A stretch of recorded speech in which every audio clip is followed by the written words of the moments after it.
You're at home for a couple of weeks. That's a bit unusual for you, mate. You're just about away every weekend.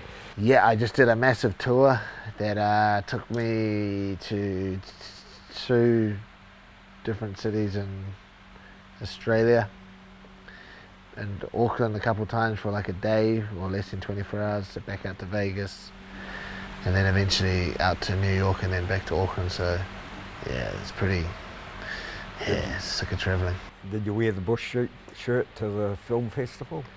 I had to wear a polo shirt, unfortunately, but yeah, I had to dress up a little bit, but it was good. Hey, lots of is still happening, and one of the big things, King in the Ring, has just gone, and Cam is now on the Contender series. Cam had a successful King in the Ring. We watched it live online while I was overseas in New York, and it was cool to see. It's a bit unfortunate that he had to face one of our own guys in the final, and then it was a funny old thing because I know the temperament of the 2 fighters, and I know Ash was holding back a little bit there, and I know Cameron wasn't, just because I just know the 2 of them.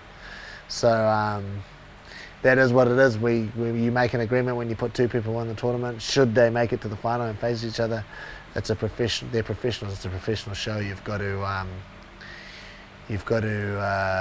do what's expected of professional fighters, and they did. But there's always going to be some mental, hurdles that they have to get over. And I could see that Ash was holding himself back a bit until the very end, when he kind of decided it's going to take things into my own hands, and then he nearly stopped Cameron, who was out on his feet. So that was really good to see. And then off the back of that, Cameron's going to have a crack at the Contenders and hopefully impress them and get into the UFC. So I already know he's a world-class fighter, more than capable. He came to the gym and he was already a very good fighter, but he had a couple of things that he needed to work on, and then he just needed to add a whole lot more to his game, which I think we've done in the last 3-4 years, however long he's been here. He's been a diligent worker. He's been here. He's been one of the consistent faces in the gym, and he's ready to burst out and take things to the next level. Yeah. Last time we talked about that, you said there was a couple other fighters that were knocking on the door. Have they moved any closer to? Yeah, there always is.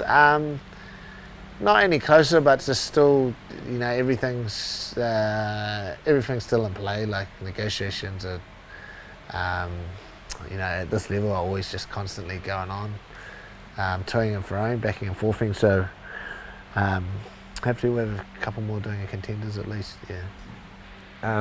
Dan, he's about 3 weeks or so away from his fight. How's things going in his camp?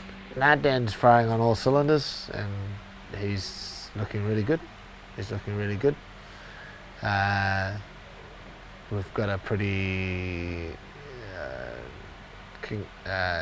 conclusive game plan ready for him that I really am enjoying working with.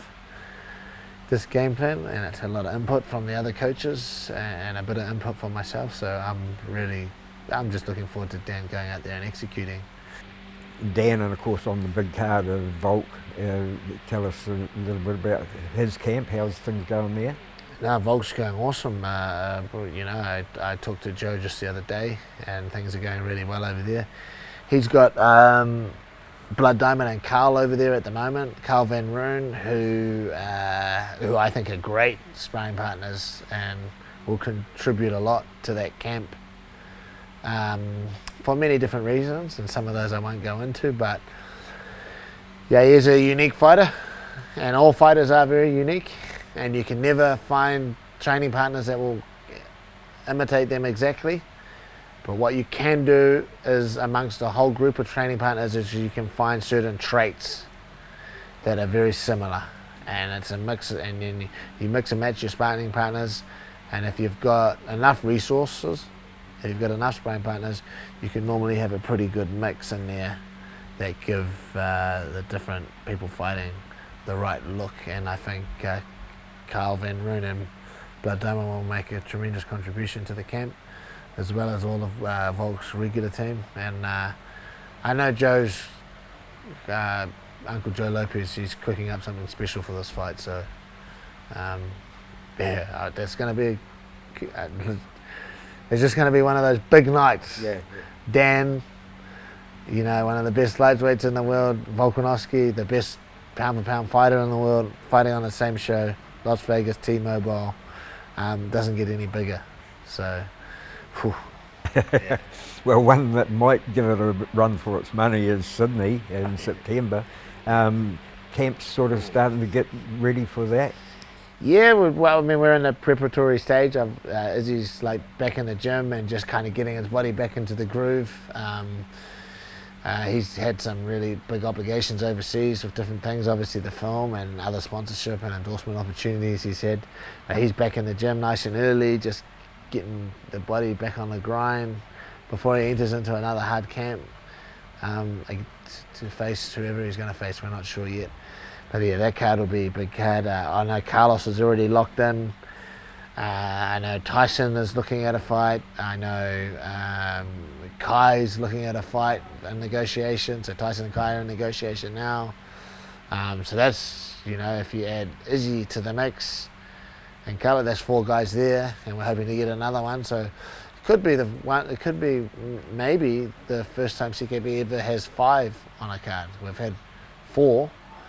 Which is, you know, a lot, but it might be the first time we have 5. You never know. But I know we should definitely probably have 4 guys on the Sydney card. That's great news for the New Zealand fans. Yeah, sure. And things don't stop in the gym here itself. I know you've got the Ultra fighters ready to go again in the next month, is it? Yeah. So Alta's coming up, I think 3 or 4 weeks until they've got their big final, and that's a big thing up here for the gym and for the Alta program up in Auckland. You know, this City Kickboxing runs the biggest Alta show in the world. So we do it over 2 nights. We have about 20-25 fights per night.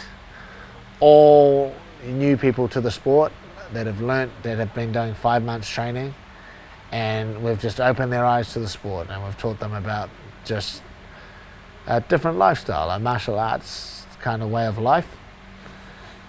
We've taught them about the sport and the strategy and the tactics and the effort and the amount of skill that has to go into the sport, and they all have a huge appreciation for the sport, and then they go and compete against each other. And I know I'm like a bit of a stuck record, but the Alta training program is one of the best things I've ever done, because I know the sport can do amazing things for people's mind, people's mentality, the emotional part and spiritual part of their being.